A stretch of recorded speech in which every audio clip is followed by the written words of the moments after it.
Warning, spoiler alert. The following video will contain spoilers from the Legends of Tomorrow episode, Night of the Hawk. So if you don't want anything ruined for you, spoiler alert, stop watching now. Hey guys, Dave here. I'm back. Yeah, fortunately my PC wasn't as badly damaged as I feared, so it's up and going. I definitely need to start making some more money here in the future. But regardless, I'm good right now, and I'm back, so this is good.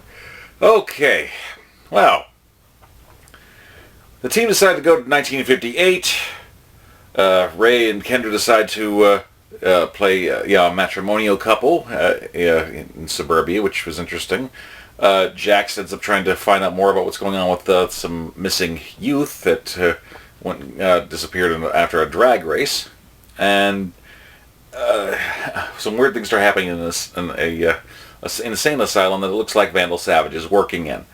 So, a lot of interesting things here. I mean, I know they touched on some things from the 1950s, and the prejudice, the people effectively being in the closet for their sexuality, as Sarah's friend in the asylum was, and a lot of things like that. It was good, but I don't know. I mean, I was kind of hoping for more, and given what happened at the end of this episode, we're probably going to get to see more of that. So we'll have to see what happens. But, so all this is going on. Rip and Captain Cold play federal agents, of all things, which is hysterical, to try to find out more about what's going on. Well, they managed to find out that Vandal Savage is a doctor whose name actually was a character that Dean Cain had played in an episode of Smallville. Turns out they were going to use Vandal Savage, but something happened at the last minute. They said, I'm not really sure we can use that, so they changed it to the alias that he actually had in here too. So that was a nice little nod to Smallville. And it turns out that, much like they're doing with the comics right now with Vandal, the meteorite that gave him his immortality and powers, he's drawn to it. He feels the energy of the nth metal. So finding out that, we get to find out that there's been some Rippers attacks and stuff like that, and we find out that he's actually been experimenting on some kids that were exposed to it, or exposing them himself, to try to create an army of people like Kendra or Carter. Of course, Kendra's trying to play it coy when they find out that effectively Vandal Savage is their freaking next door neighbor. Oh, this was frightening. They managed to try to get in there. They even find the dagger that Kendra needs to try to get closer to stab him with, thanks to a little sleuthing of the atom. It's not bad.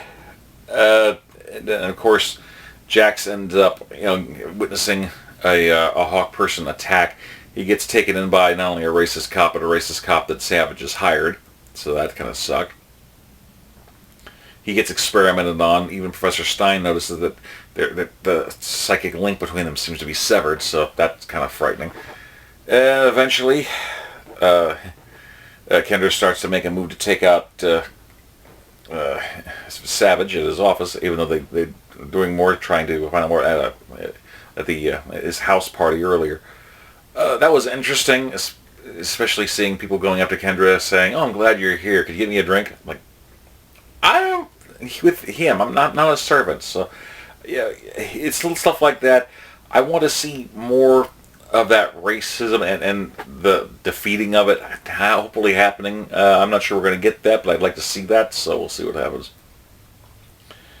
But, yeah, eventually all hell breaks loose at the asylum. There's some friction that it looks like, before I was thinking that maybe Heatwave McRory was frozen and put away, but the consensus on this thing seems that Captain Cold looks like he may have very well killed Mick, and that's what everyone on the ship believes. So that's kind of frightening. I'll come back to more about Mick in a bit. There's a very interesting theory out there that needs to be touched upon.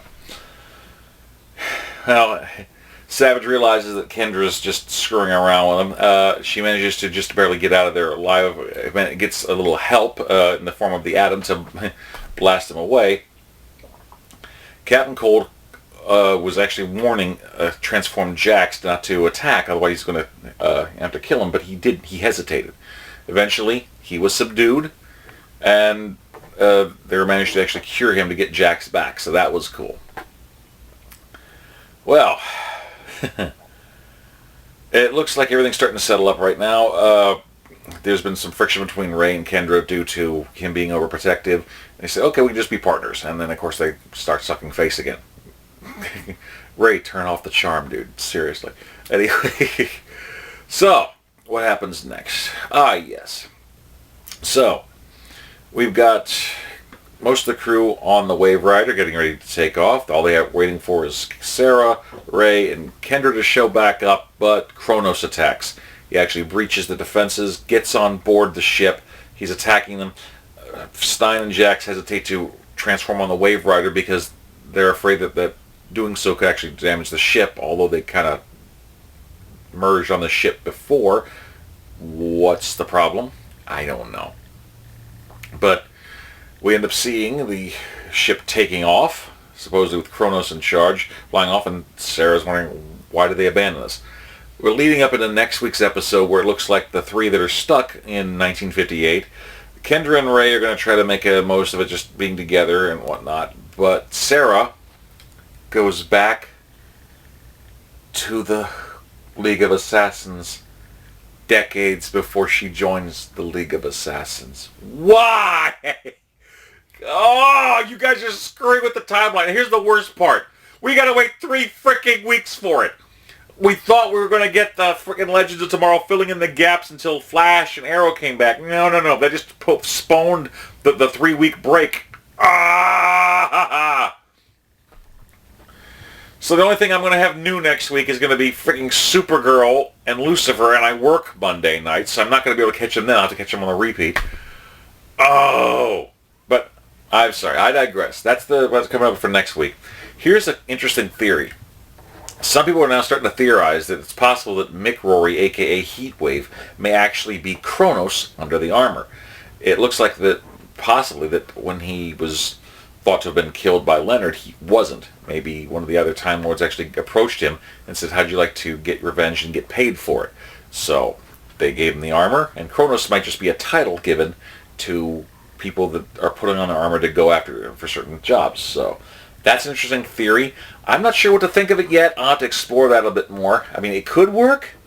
And the funny thing is, there's a storyline in the comics years ago called Armageddon 2001 that involved a fully armored guy named the Monarch, who supposedly killed every other super being on Earth, and he was the only one that was left, and essentially ruled the world with an iron fist.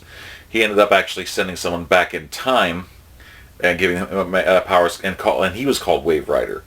And Wave Rider used that power to try to go back to try to figure out who the Monarch was and try to stop him. Surprise, he was semi-successful. But it would be interesting to see that Chronos could actually have like a little tie-in with that whole Monarch thing, given that he's an armored character. We don't know who he is into there. And given that Mick kind of got the shaft, this would give him the motivation to go back in time and go after the crew of the Wave Riders. So it could be interesting. What do you guys think? Personally, I thought the episode overall was pretty good. I was hoping for more, particularly, I know there's only so much you can cram into an hour episode. I get this. And it was interesting seeing them touch upon the forays of what was taboo or what was prejudicial back then, but we just kind of, what we have now. It was kind of cool, but I was hoping to see more bite to it, more, character. But as I said, we might get to see more of that in the next episode in 3 freaking weeks. Regardless, not a bad episode. And of course, it's starting to bring light to more people thinking that maybe Heatwave is Chronos. So, what do you guys think? Please like, comment, subscribe, share, pass this bad boy around. Let me know what you guys think. Also, big ups to everybody that was giving me well wishes when my PC was down and I was essentially just completely soul crushed. I was just coming off being sick. Bad news happened, one thing after another, and I'm realizing that although my camera on my phone is fairly good, it makes me look hideous. There's only so much I can do here, okay? At least this camera makes me look okay, kind of, okay? This camera makes me look like at least maybe I have some features, like people said I look like John frickin' Barrowman. I don't quite see it, but I'll take looking like frickin' Malcolm Merlin or Captain Jack Harkness, whatever. Anyway, so what do you guys think? Please let me know what you guys are thinking about the episode and what you think might be. Do you think Mick Rory could be Heatwave?